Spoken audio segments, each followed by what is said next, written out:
करो। आप सभी को नमस्कार।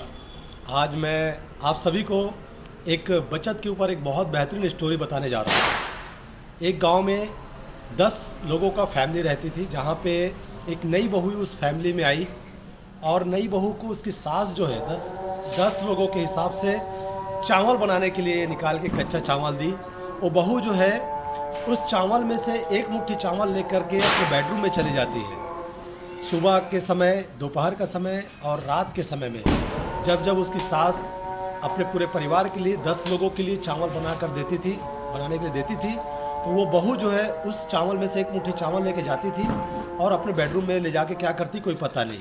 सास ये क्रिया देखती रहती थी और उनको लगता था कि उसकी जो बहू है कच्चा चावल खाने की आदी होगी, तो वो उस बात को इग्नोर कर देती थी। कुछ समय की बीता, लगभग 6 महीने के बाद उस गांव में लॉकडाउन लग जाता है। लॉकडाउन लगने की वजह से सास के पास बहू को देने के लिए, चावल देने के लिए उसके पास चावल नहीं रहता। तो सास अपने बहू से बोलती, बेटी मेरे पास चावल ख़त्म हो चुका है आपको देने के लिए, मैं थोड़ा मार्केट जाती हूँ और चावल की व्यवस्था करके लाती हूँ। तो उसकी बहू क्या बोलती है कि माँ आपको कहीं जाने की ज़रूरत नहीं, आप मेरे साथ आइए।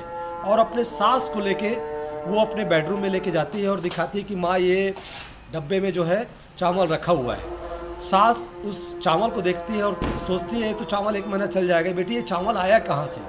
तो बहू बोलती है कि माँ जब भी तू आप जो है मुझे चावल बनाने के लिए देती थी, तो उस चावल में से एक मुट्ठी में जो चावल निकाल के रख लेती थी वो ये वही चावल है। ये सुनने के बाद, ये देखने के बाद सास के आंखों से पानी निकल जाता है, पानी अश्रुधारा बह जाती है और वो बोलती कि बेटे तूने मुझे आज मेरी आँखें खोल दी है।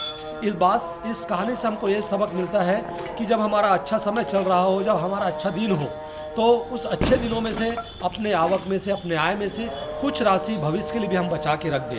अगर मेरा सवाल आप सभी से 2 सवाल है। पहला सवाल ये है कि क्या अगर वो चावल अगर पूरा बन जाता उस घर में, तो क्या वो चावल बच पाता?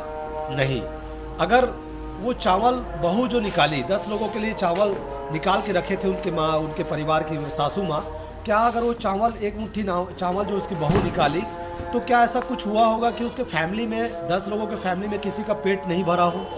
नहीं, ऐसा नहीं हो सकता, सभी का पेट भरा।